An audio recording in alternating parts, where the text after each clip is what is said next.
नमस्कार विद्यार्थी मित्र हो.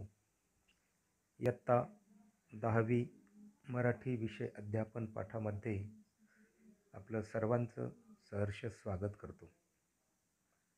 मुलांनो, फार पूर्वीचा जर विचार केला तर त्या काळामध्ये माणसं एकमेकांना भेटायची.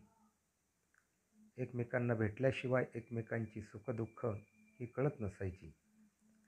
कारण त्यावेळेस पत्ररूप संवाद नव्हता.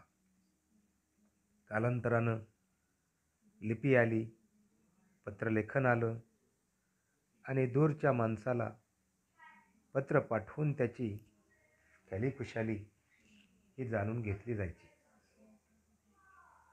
त्यानंतर युग बदललं,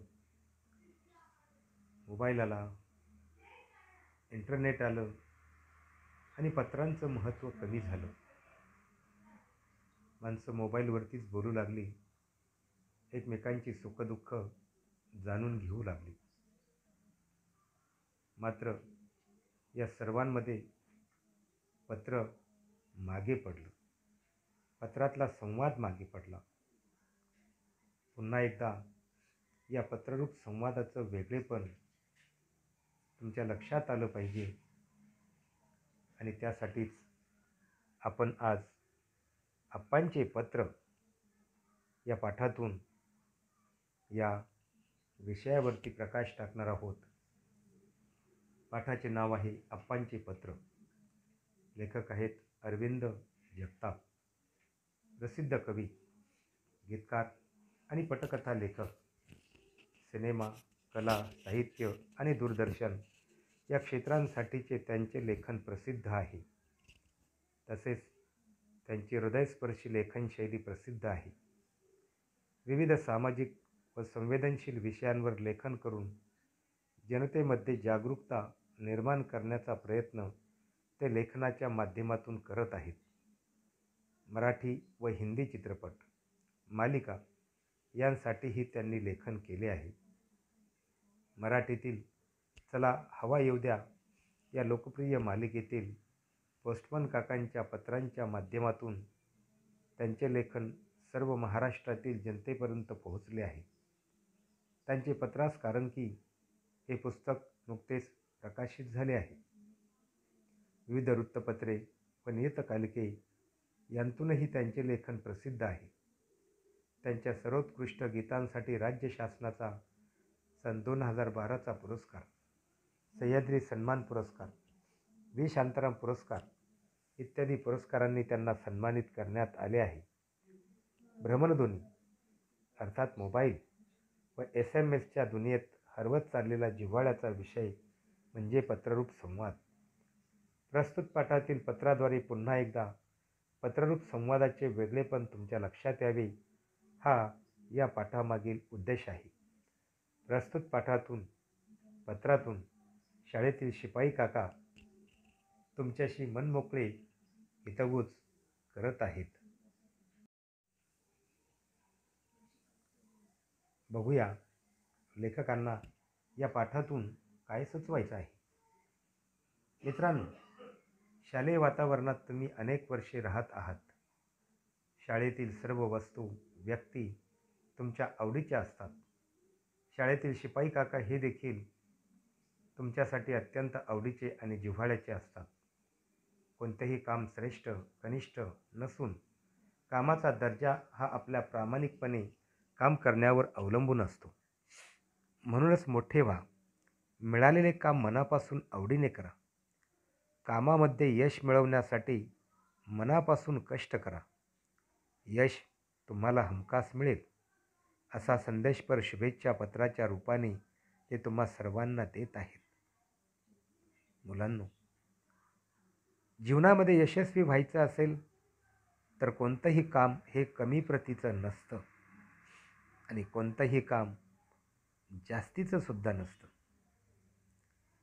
यामध्ये महत्त्वाचा भाग आहे तो म्हणजे आपली प्रामाणिकता, त्या कामाप्रती आपली असणारी निष्ठा. आपण किती आवडीनं ते काम करतो यावरती यशापयश हे अवलंबून असतं. प्रिय विद्यार्थी मित्रांनो, तुमच्याशी खूप वर्षांपासून बोलायचं होतं, पण राहून जायचं. घाबरू नका. मी कुणी उपदेश करणारा माणूस नाही.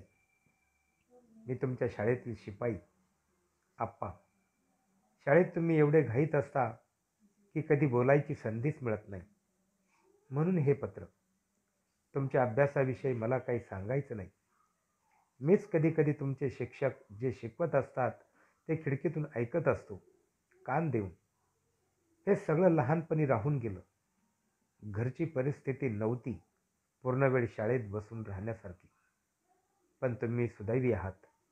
रोज नवीन नवीन गोष्टी कानांवर पडतात. खरंच सांगू का, मला अधूनमधून शाळेत येणारे तुमचे पालकच जास्त चिंतेत दिसतात. पण तुम्ही उगीच चिंता करू नका. चिंतेने फक्त कपाळावरच्या आठ्या वाढतात, मार्क्स वाढत नाहीत. असो. प्रिय विद्यार्थी मित्रांनो, या ठिकाणी सर्व विद्यार्थ्यांना, सर्व मुलांना उद्देशून म्हटलेलं आहे. काका म्हणतात की मला तुमच्याशी बोलायचं होतं पण बोलता येत नाही.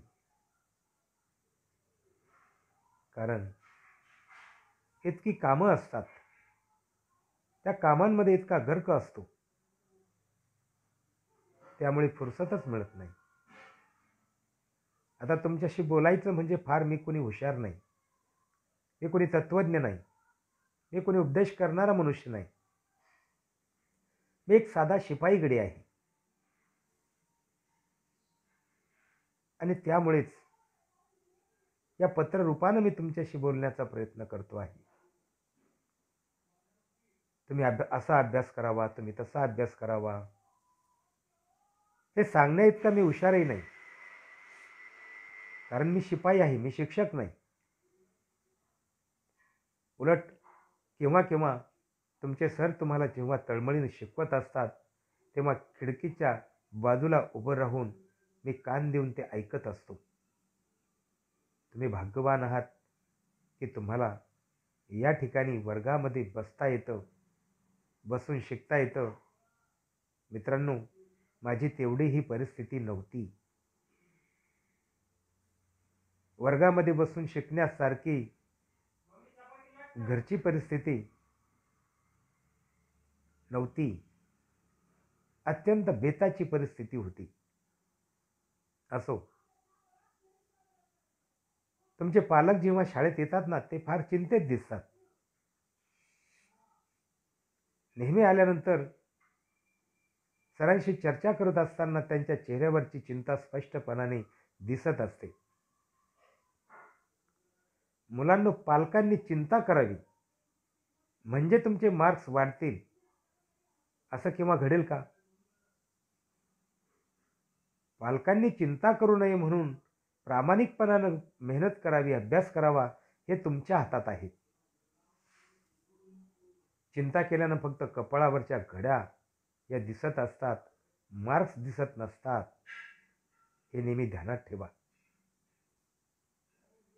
पत्र लिहिण्याचं कारण एवढंच आहे की पुढच्या वर्षी तुम्ही शाळा संपवून कॉलेजमध्ये जाणार. आयुष्यात काय व्हायचं याचा निर्णय घ्यायची वेळ तुमच्यावर येणार. म्हणून एक आठवण करून देतो. दरवर्षी आपल्या शाळेत शिक्षक दिन साजरा होतो.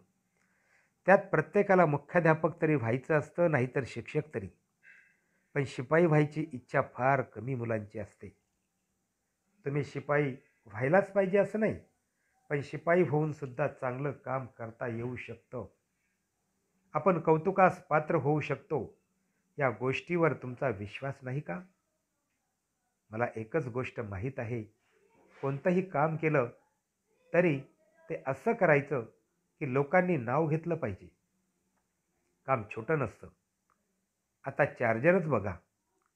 चार्जर नसला तर मोबाईलचा काही उपयोग आहे का? डॉक्टर एवढीच नर्स पण महत्त्वाची असते. तुम्ही बघा, क्रिकेटचा कॅप्टन विराट कोहली असो किंवा धोनी, त्याला मैदानावरच्या खेळपट्टीची काळजी घेणाऱ्याचं महत्त्व जास्त असतं.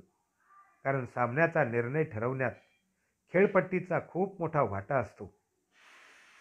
समुद्रकिनारी वाळूत शिल्प बनवणारे ओरिसाचे सुदर्शन पटनायक पूर्ण देशात प्रसिद्ध आहेत. लग्नाच्या मांडवात बसून खूप लोक सनई वाजवताना दिसतात, पण बिस्मिल्लाह खान सनई एवढ्या मन लावून वाजवायचे की त्यामुळे ते जगभर लोकप्रिय झाले. तुम्ही कोणती गोष्ट करता हे महत्त्वाचं नाही, तर तुम्ही ती गोष्ट किती मन लावून करता हे जास्त महत्त्वाचं असतं. हे मला पटलंय म्हणून आपल्या ग्रंथालयात एकाही पुस्तकावर तुम्हाला धूळ दिसणार नाही, कारण मी तिथे काम करतो. तुम्ही असंच काही काम करा असं म्हणणं नाही माझं, पण तुम्ही जे कराल ते जगात सर्वोत्तम असलं पाहिजे असं मला वाटतं. मुलांनो, या ठिकाणी या शिपाई काकांना एवढंच सांगायचं आहे. त्यांच्या पत्राचा उद्देश एवढाच आहे की तुमच्याकडे प्रामाणिकपणा आणि तळमळ असायला हवी. ते म्हणतात पुढच्या वर्षी तुम्ही कॉलेजला जाणार. आयुष्यामध्ये काय व्हायचं याचा निर्णय घेण्याची वेळ तुमच्यावरती येणार आहे. कुणाला वाटेल मला डॉक्टर व्हायचं, कुणाला वाटेल मला इंजिनियर व्हायचं, त्यात पुन्हा मग computer engineer, civil engineer, electronics engineer, वेगवेगळ्या ज्ञानशाखा आहेत. कुणी म्हणेल मला पोलीसमध्ये जायचं, कुणी म्हणेल मला MPSC UPSC करायची, क्लास 1 ऑफिसर व्हायचं. मनाशी अशा प्रकारचे अनंत विचार, अनंत स्वप्न प्रत्येकानं जपलेली असतात. काहींना वाटतं मला शिक्षक व्हायचं, काहींना वाटतं मला मुख्याध्यापक व्हायचं, प्रोफेसर व्हायचं, प्राचार्य व्हायचं. पण मला शिपाई व्हायचं असं कुणी म्हणतोय का? नाही म्हणत. बघा, शिपाई होण्यामध्ये असा कुठला कमीपणा आहे? हजारातून एखाद्या विद्यार्थ्याला शिपाई होण्यात आनंद असतो. मी म्हणत नाही की तुम्ही शिपाई व्हा, मी शिपाई आहे म्हणून तुम्ही शिपाई झालं पाहिजे असं मला अजिबात म्हणायचं नाही. हे हे या ठिकाणी काका निक्षून सांगतात. काकांना हे देखील सांगायचं की तुम्ही शिपाई म्हणून जरी काम केलं, ते काम प्रामाणिकपणानं केलं तर तुम्ही कौतुकाला पात्र व्हाल, यात कुठल्याही प्रकारची शंका नाही. एकच गोष्ट ध्यानात ठेवायची, कुठलंही काम छोटं नसतं आणि कुठलंही काम मोठं नसतं. आपल्या देशामध्ये सर्वोच्च पदावरती गेलेल्या व्यक्तींवरती एकदा नजर टाका. आपल्या देशाचे आदरणीय पंतप्रधान नरेंद्रजी मोदी असतील, आपल्या देशातील सुशीलकुमार शिंदेजींसारखे माजी मंत्री असतील, आपल्या देशातील धीरूभाई अंबानींसारखे उद्योगपती असतील. मला या ठिकाणी कोणी उद्योगपती किंवा राजकारणी यांची नावं घेऊन मला काही प्रचार वगैरे करायचा नाही, पण त्यांच्या आयुष्याची प्राथमिक अवस्था बघा एकदा. जाणून घ्या. मी सांगत नाही, तुम्हाला जाणून घ्या की त्यांनी कुठल्या परिस्थितीमध्ये जीवनाचा प्रवास केला आणि पुढे ते कोण झाले. यासाठी मेहनत असावी लागते. RR पाटलांसारखा एक राजकारणी, बालपणी घरची परिस्थिती अत्यंत बेताची, पण या राज्याचा उपमुख्यमंत्री, गृहमंत्री इथपर्यंत त्यांनी मजल मारली. यासाठी त्यांच्यासाठी जो वारसा होता तो काही श्रीमंतीचा नव्हता किंवा राजकारणाचा नव्हता, पण ते घडले ना. का घडले? तर त्यांच्या ठिकाणी असणारी प्रामाणिकता, मेहनत, चिकाटी, जिद्द. परिस्थिती गरिबीची आहे की श्रीमंतीची आहे याचा संबंधच येत नाही. तुमची मेहनत कशी आहे, तुम्ही किती प्रामाणिकपणे काम करता, हे महत्त्वाचं आहे. चार्जर विना जसं मोबाईलला महत्त्व नाही, नर्स शिवाय जसं डॉक्टरांच्या कामाला महत्त्व नाही, क्रिकेटच्या मैदानावरती खेळपट्टी बनविणाऱ्या व्यक्तींशिवाय जसं धोनींसारख्या, कोहलींसारख्या क्रिकेटवीरांना महत्त्व नाही, तसं मुलांनो, प्रामाणिकपणाशिवाय तुमच्या कामाला महत्त्व नाही. मेहनतीशिवाय, जिद्दीशिवाय तुमच्या कार्याला महत्त्व नाही. तशी तुमची प्रगती घडूच शकत नाही. आणि म्हणून काका सांगतात, की काम कोणतंही असू द्या, छोटं असू द्या, मोठं असू द्या, शिपाई व्हा, साहेब व्हा, तुमचा प्रामाणिकपणा त्या ठिकाणी महत्त्वाचा असतो. हे काका या ठिकाणी पत्राच्या माध्यमातून तुम्हाला सांगतायत, तुमच्याशी संवाद साधत आहेत. म्हणजे पत्ररूप संवाद या ठिकाणी अधोरेखित होतो आहे. त्यांना तुम्हाला मोबाईलवरती देखील सांगता आलं असतं. मोबाईलवरती एखादा मेसेज टाईप करून तुम्हाला पाठवता आला असता. पण त्यांनी पत्ररूपानं या ठिकाणी संवाद साधलेला आहे. हे पत्र देखील आपण जपलं पाहिजे. पत्राचं कौशल्य आपल्याला अवगत झालं पाहिजे. एखादा अर्ज एखाद्या कार्यालयात आपल्याला करता आला पाहिजे. असो, समुद्रकिनारी वाळूत शिल्प बनवणारे ओरिसाचे सुदर्शन पटनायक देशभर त्यांच्या नावाला प्रसिद्धी मिळाली का? त्यांच्या कार्यामुळे. सनद वादक बिस्मिल्लाह खान मन लावून केलेल्या कामामुळे त्यांना जगभर प्रसिद्धी मिळाली, लोकप्रिय झाले. म्हणजे तुम्ही सनई वाजवता की शिंपले जमा करता हे महत्वाचं नाही. जे काम तुम्ही करताय ते किती मनापासून करता हे या ठिकाणी महत्वाचं आहे. मुलांना हे मला पटलंय,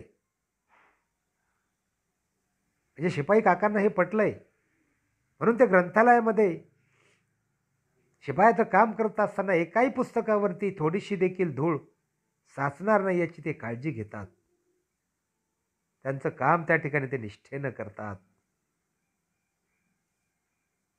तुम्ही कोणतंही काम करा, त्याबद्दल मला म्हणायचं नाही, पण तुम्ही जे काम करताल ते जगामध्ये सर्वोत्तम असेल याची काळजी तुम्हाला घ्यायची आहे. तुमच्या कामामध्ये जर आत्मविश्वास असेल, तुमच्या कामामध्ये जर गुणवत्ता असेल, तर तीच गुणवत्ता, तीच प्रामाणिकता, तुमचा कामावरती असणारा विश्वास हा तुम्हाला सर्वोच्च ठिकाणी घेऊन जाईल. पुढे म्हणतायत, मला माहिती आहे तुम्हाला सगळ्यांना डॉक्टर नाही तर इंजिनियर व्हायचंय, पण कधी कधी मला वाटतं की सगळेच डॉक्टर झाले तर पेशंट कोण उरणार जगात? का सगळेच एकमेकांना इंजेक्शन देत बसणार? पर्याय नाही म्हणून दुसरं काहीतरी काम करतात खूप जण, पण तुम्ही काहीतरी वेगळं केलं पाहिजे असं मला वाटतं. मी तुम्हाला फुलपाखरांच्या मागे पळताना पाहिलंय. तुमच्यापैकी एखाद्याने तरी फुलपाखरांच्या सुंदर आयुष्याचा अभ्यास केला पाहिजे. तुमच्या वर्गाच्या बाहेर मधमाशांचं मोहोळ होतं म्हणून खूप दिवस खिडकी बंद होती, पण आता खिडकी उघडा. त्या मधमाशा नीट बघा. त्या जसं पोळं बनवतात ना, तसं परफेक्ट घरसुद्धा बनवू शकत नाही आपण. त्या किती कष्ट करून मध गोळा करतात हे बघितलं तरी तुम्हाला कष्टाची किंमत आणि गंमत पण कळेल. मुलांनो, छानसं उदाहरण या ठिकाणी काकांनी दिलेलं आहे. कुठलं उदाहरण दिलं? तर साधं मधमाशांचं. आपल्या घराच्या बाहेर कुठेतरी झाडाच्या फांदीवरती मोहोळ बसलेलं असतं माशांचं.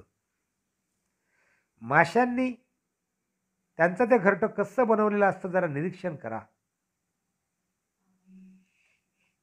एकसारखी असणारी त्यातील त्यांची घरटी किंवा ते कप्पे एखाद्या इंजिनियरला सुद्धा हे जमणार नाही.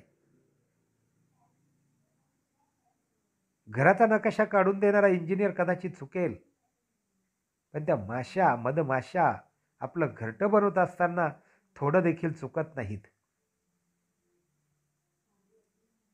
अरे तुम्हाला डॉक्टर व्हायचं डॉक्टर व्हा, इंजिनियर व्हायचं इंजिनियर व्हा.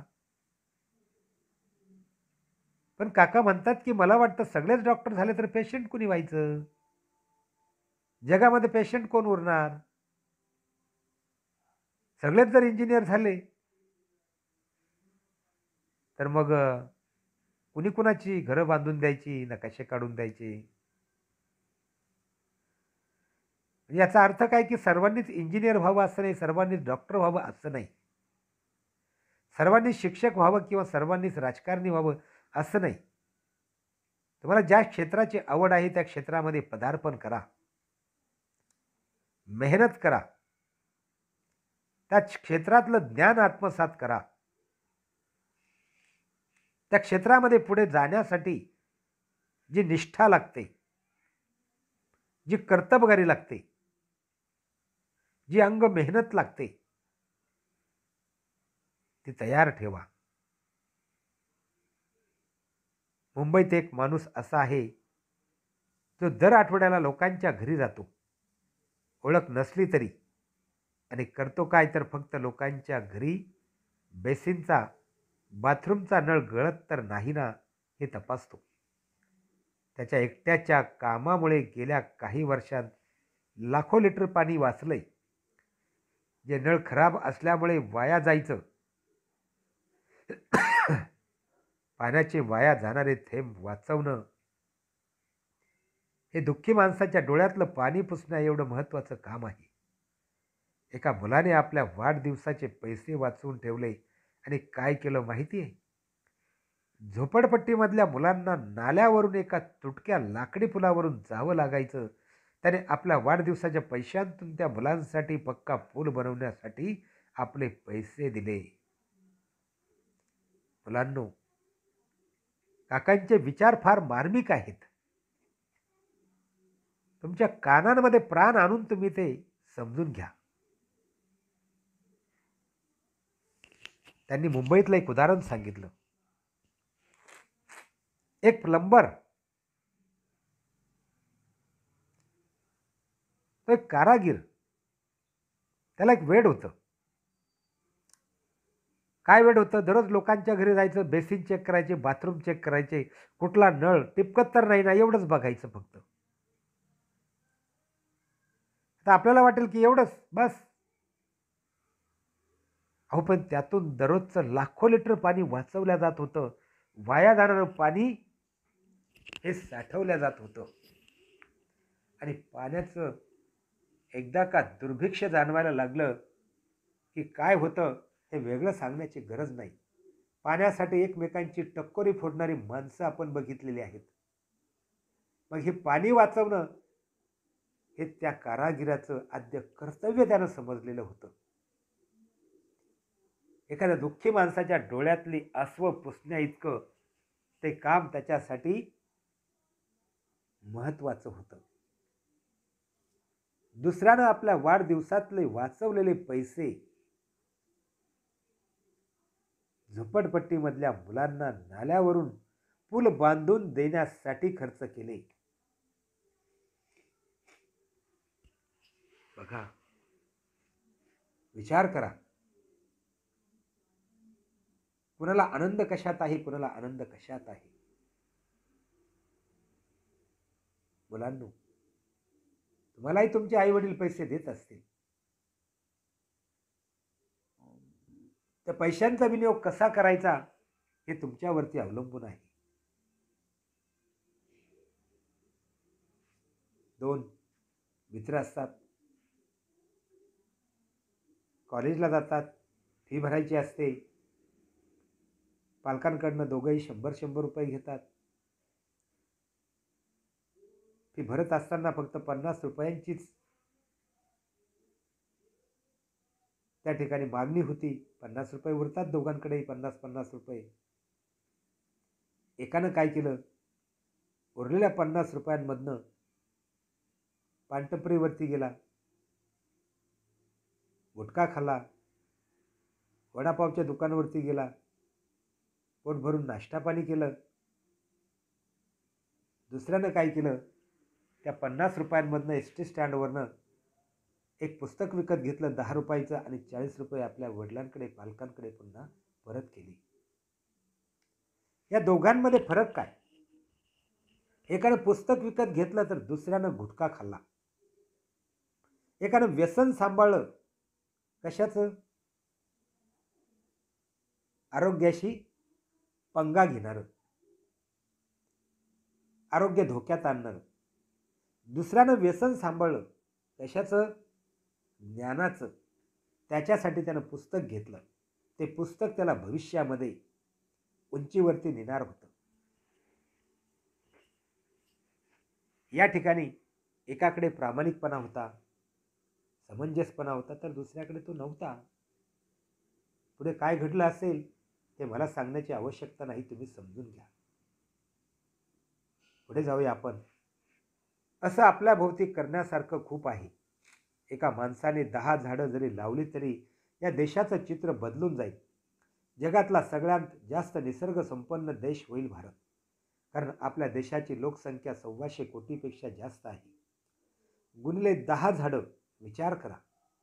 अडचण अशी आहे की आपल्याला आता कार्टून्सची नावं जास्त पाठ आहेत, पण झाडांची नावं विचारली तर 10 झाडंसुद्धा माहीत नसतात. तेच पक्ष्यांच्या बाबतीत कावळा, कबूतर, चिमणी आणि गरुड अशी काही नावं सोडली तर आसपासचे पक्षीसुद्धा ओळखता येत नाहीत. फुलंसुद्धा 5-7च पाठ असतात.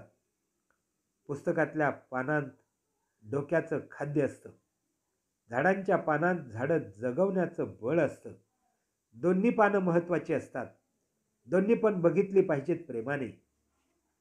माणसं कितीही मोठी झाली तरी त्यांची सावली कुणाला कामी येत नाही, पण झाडं मोठी झाली तर कित्येक पिढ्यांना त्यांची सावली उपयोगी असते. तुमच्या घरापुढे कोणती गाडी आहे याच्यापेक्षा तुमच्या घराभोवती किती झाडी आहे हे जास्त महत्त्वाचं आहे.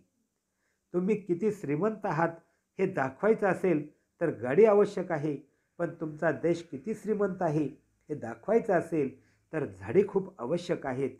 झाडांचं वेड असणारी लाखो मुलं गरजेची आहेत.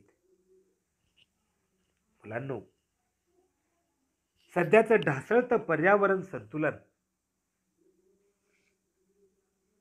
आणि दुष्काळाच्या तीव्र स्वरूपामध्ये भोगाव्या लागणाऱ्या यातना, यावरती एकच मार्ग आहे आणि तो म्हणजे वृक्ष लागवड आणि वृक्ष संवर्धन. हा विचार या ठिकाणी काकांनी फार सुंदर रीतीनं व्यक्त केलेला आहे. आपल्या 125 कोटीच्या देशामध्ये एका माणसानं 10 झाडं जरी लावली तर आपला देश समृद्ध बनेल, देशाचं आरोग्य समृद्ध असेल. काकांची खंत आहे, आपल्या कार्टूनची नावं माहिती आहेत पण झाडांची नावं माहीत नाहीत. असली तरी एक 2-4 झाडं सोडली, जास्त झाडं आपल्याला माहीत नाहीत. झाडं ओळखता सुद्धा येत नाहीत आपल्याला. पक्ष्यांची नावं आपल्याला माहीत नाहीत. चिमणी, कावळा, पोपट सोडला तर पक्षी आपल्याला माहीत नसतात. याचं कारण काय? आजूबाजूला असणारं पक्षी मंडळ आपल्याला ओळखता येत नाही. फुलं सुद्धा कशाची आहेत हे आपण सांगू शकत नाही. मुलांनो, पुस्तकातल्या पानांमध्ये काका सांगतात की डोक्याचं खाद्य असतं आणि झाडांच्या पानांमध्ये झाडं जगवण्याचं बळ असतं. दोन्हीही पानं महत्त्वाची असतात. आपल्यासाठी दोन्हीही पानं महत्त्वाची आहेत. एकाच नाण्याच्या त्या 2 बाजू आहेत. या दोन्हीही बाजूंकडे आपण प्रेमानं बघितलं पाहिजे. मनुष्य कितीही मोठा झाला तरी त्याची सावली कुणाला कामी येत नाही. असं कधी घडलं का? दुपारच्या उन्हामध्ये फार त्रास होतोय, फार काहिली होते आणि म्हणून एक व्यक्ती दुसऱ्या व्यक्तीच्या आडोशाला जाऊन बसला नाही. अशा वेळेस आडोसा कशाचा लागतो? तर झाडाचा. मुलांनो, घरापुढं झाडं असावीत. गाडी कधीही घेता येईल. गाडीनं फक्त आपली श्रीमंती दिसते, पण झाडांनी मात्र आपल्या घराला, आपल्या बंगल्याला, आपल्या झोपडीला प्रसन्नता येत असते. म्हणून काका म्हणतात की तुमच्या घरापुढे कोणती गाडी आहे यापेक्षा कोणती झाडी आहेत हे जास्त महत्वाचं आहे. तुमची श्रीमंती गाडीनं जरी दिसणारी असेल तर तरी तुमचा देश किती श्रीमंत आहे हे झाडच ठरवत असतात. आणि म्हणून बाळांनो, झाडांवरती प्रेम करा. झाडांचं वेड असणारी तुमच्यासारखी लाखो मुलं या देशाला आवश्यक आहेत. खूप पैसे कमवायचे आणि निसर्ग बघायला दुसऱ्या देशात जायचं स्वप्न असतं लोकांचं, पण आपल्या देशातला निसर्ग समृद्ध करणारी माणसं हवीत. तुमच्यापैकी खूप जण परदेशात जाणार आहात. तुमच्यापैकी एक जण तरी सवाई गंधर्व महोत्सवात गाताना दिसलं पाहिजे. परीक्षेत पहिले आलात तर शाळेच्या भिंतीवर तुमचं नाव असेल, पण तुमच्यापैकी एकाने तरी लिहिलेलं पुस्तक आपल्या शाळेच्या ग्रंथालयात दिसलं पाहिजे. तुम्ही जगातल्या मोठमोठ्या हॉटेलमध्ये जाणार आहात, पण तुमच्यापैकी एकाच्या तरी शेतात हुरडा खायला यायचंय मला. आपल्या पूर्वजांनी वेरूळ अजिंठा बनवलाय. जगभरचे लोक बघायला येतात. तुम्ही असंच नवीन काहीतरी भव्य दिव्य बनवून दाखवाल याची मला खात्री आहे. काय म्हणतात काका पुढे बघा. अनेकांची स्वप्न असतात, मी अमेरिकेत जाणार, रशियात जाणार, ब्रिटनमध्ये जाणार. का? तर इथल्यापेक्षा मला तिकडे जास्त पैसा मिळणार. शिकायचं इथे भारतामध्ये आणि नोकरी करायला मात्र अमेरिका रशियामध्ये जायचं. हा आपल्या देशातला ट्रेंड आहे. काय ट्रेंड वगैरे काय म्हणतात. एक ही परंपरा बनली. अभिमानानं सांगतात वडील सुद्धा, मुलगा कुठे आहे? अमेरिकेला आहे. ठीक आहे, ज्याचा त्याचा तो धर्म आहे, ज्याची त्याची ती इच्छा असते. पण आपल्या देशातला निसर्ग समृद्ध करणारी माणसं, पैशासाठी परदेशात जाणारी माणसं आणि आपल्या देशातला निसर्ग समृद्ध करणारी माणसं, या दोघांमध्ये एक मूलभूत फरक आहे. एकाचा उद्देश पैसे कमावणं असतो आणि दुसऱ्याचा उद्देश आपल्या देशाला कमावणं, आपल्या देशाला श्रीमंत बनवणं हा असतो. अरे तुम्ही एखाद्या महोत्सवामध्ये एखादं गीत गा, त्यातून तुमच्या व्यक्तिमत्वाचा ठसा तुम्ही उमटवा. परीक्षेत पहिला नंबर आला म्हणून भिंतीवरती फक्त नाव कोरलं जाईल, बोर्डवरती लिहिलं जाईल, पण असं काहीतरी करा, असं काहीतरी लिहा की ते पुस्तक शाळेतल्या मुलांना अभ्यासाला असेल किंवा शाळेच्या ग्रंथालयामध्ये तरी ते असेल. तुमच्या शेतामध्ये धनधान्यानं समृद्धी आणा. काका म्हणतात मला तुमच्या शेतामध्ये हुरडा खायला यायचं आहे. हुरडा, ज्वारी किंवा बाजरी किंवा गहू असतात ना, परिपक्व झालेली कणसं असतात, गव्हाच्या ओंब्या असतात आणि त्या तोडून विस्तावावरती भाजल्या की जी दाणी निघतात ना भाजलेली, त्याला हुरडा असं म्हणतात मुलांना. आपल्या पूर्वजांनी वेरूळ अजिंठा बनवलाय. तो बघण्यासाठी देशोदेशीची माणसं त्या ठिकाणी येतात. असं काहीतरी तुम्ही नाविन्यपूर्ण बनवून दाखवा, भव्य दिव्य बनवा आणि तसं तुम्ही बनवाल याची मला खात्री आहे. काका पुढे म्हणतात, मी एवढं सगळं सांगितलं कारण मी तुम्हाला खूप जवळून पाहिलंय. तुमच्या शिक्षकांनी तुम्हाला वर्गात शिस्तीत बसलेलं बघितलंय, पण मी तुम्हाला मैदानात मनसोक्त गोंधळ घालताना बघितलंय. तुमचा गोंधळ बघून सगळे म्हणायचे, अशी पोरं आम्ही कुठं पाहिली नाहीत. पण मला राग आला नाही. तुम्ही मोठे झाल्यावर जग म्हणालं पाहिजे की अशी पोरं आम्ही कुठं पाहिली नाहीत. मला आनंद होईल. फक्त तुम्ही आता आहात तसेच आनंदी राहा. जग विचारेल तुम्हाला, शाळेत तुम्हाला किती गुण मिळाले. पण मी सांगेन जगाला तुम्ही किती गुणी आहात. मी तुम्हाला वर्गाबाहेर पाहिलंय दंगामस्ती करताना, मैदानावर, स्नेहसंमेलनात, हॉस्टेलवर. असेच मनसोक्त जगा. हे क्षण पुन्हा मिळवता येणार नाही. हे गुण पुन्हा मिळवता येणार नाही. माजी राष्ट्रपती डॉक्टर APJ अब्दुल कलाम यांना 10वीत किती गुण मिळाले होते हे कुणाला माहीत नसतं. पण ते किती आदर्श व्यक्ती होते हे सगळ्या जगाला माहीत आहे. तुम्ही आयुष्य कसं जगता हे महत्त्वाचं आहे. तुम्ही जगाकडे कसं बघता हे महत्त्वाचं आहे. 10वीत कुणाचे गुण जास्त असणार, कुणाचे कमी असणार, पण आयुष्यात तुम्ही जे काही कराल त्यात तुमच्यासारखेच तुम्ही असणार. मला विश्वास आहे. खूप खूप शुभेच्छा. मुलांनो, तुम्ही मैदानावरती दंगामस्ती करता, तुम्ही वर्गामध्ये किंवा शिस्तीमध्ये बसता किंवा बेशिस्तपणा करता, कधी गोंधळ घालता, कधी शांत असता. तुमचा गोंधळ बघून सर्वजण तुमच्याकडे रागानं बघतात, चिडतात तुमच्यावरती. पण मला तुमचा कधीही राग आलेला नाही आणि येणार पण नाही. तुम्ही मोठं व्हाल ना,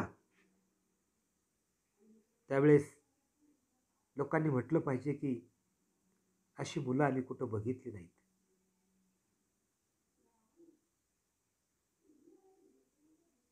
तुम्ही आनंदी राहा, सदैव आनंदी राहा, खुश राहा, समाधानी असा.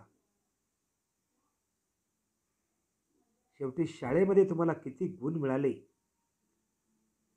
यापेक्षा तुम्ही किती गुणवान आहात हे देखील तितकंच महत्त्वाचं आहे. तुमची दंगामस्ती, स्नेहसंमेलनातील तुमचा हिरिरीनं सहभाग, खेळांमधला सहभाग, प्रत्येक ठिकाणी तुम्ही मनसोक्त जगा. प्रत्येक ॲक्टिव्हिटीमध्ये तुम्ही सहभागी असा. कारण तुम्ही जोपर्यंत शाळेत आहात तोपर्यंतच तुम्हाला हे सर्व अनुभवता येईल, करता येईल, सहभागी होता येईल. एकदा शिक्षण संपलं की पुन्हा हे दिवस तुमच्या वाट्याला येणार नाहीत. तुम्ही सद्गुणी बना. डॉक्टर APJ अब्दुल कलाम भारताचे माजी राष्ट्रपती होते. लोकांना नाही माहिती की त्यांना 10वीत किती टक्के मार्क्स होते. पण लोकांना हे नक्की माहीत आहे की ते एक आदर्श व्यक्ती होते. तुम्हाला देखील आदर्श व्यक्ती बनायचं आहे. तुमचं आयुष्य, तुमचं व्यक्तिमत्व हे फार फार महत्त्वाचं आहे. तुम्ही जगाकडे कोणत्या नजरेनं बघता, प्रेमानं बघता, तिरस्कारानं बघता, ह्या गोष्टी फार महत्त्वाच्या आहेत. आणि तुमची जगाकडे बघण्याची जी नजर आहे ती प्रेमाची असावी, आपलेपणाची असावी. काका म्हणतात 10वीत कुणाला किती गुण मिळाले यापेक्षा तुम्ही किती गुणवान आहात हे जास्त महत्त्वाचं आहे. तुम्हाला जे काही करायचं, जे काही बनायचं ते बना, करा. त्यासाठी माझ्या तुम्हाला खूप खूप शुभेच्छा. पण ते करत असताना प्रामाणिकपणा जपा, कर्तव्याच्या बाबतीमध्ये कठोर असा, गुणांसाठी धडपडत असताना गुणी होण्यासाठी सुद्धा धडपड असू द्या. कारण गुण आणि गुण, गुण म्हणजे मार्क्स आणि गुण म्हणजे तुमची पर्सनॅलिटी, या अंकांमध्ये असणारे गुण मिळवा तुम्ही, नाही असं नाही, पण तुमच्या व्यक्तिमत्वातील गुण सुद्धा तुम्हाला प्राप्त करायचे आहेत आणि तेच तुम्हाला यशाच्या उंच शिखरापर्यंत घेऊन जातील, हा माझा विश्वास आहे, खात्री आहे मला. तुमचाच आप्पा. काकांचं हे पत्ररूपी मनोगत या ठिकाणी संपलेलं आहे मुलांनो. काकांना तुमच्याशी जे काही व्यक्त व्हायचं होतं ते झालेले आहेत. या काकांच्या व्यक्त होण्यातून तुम्हाला जे काही घेता येत असेल तर ते तुम्ही नक्की घेण्याचा प्रयत्न करा. तुमच्या यशस्वी जीवनासाठी काकांचे हे विचार अत्यंत मोलाचे आहेत. बाळांनो, या ठिकाणी हा पाठ संपलेला आहे. पुन्हा आपण नवीन पाठामध्ये भेटणारच आहोत. तोपर्यंत या ठिकाणी आपण थांबूया. धन्यवाद.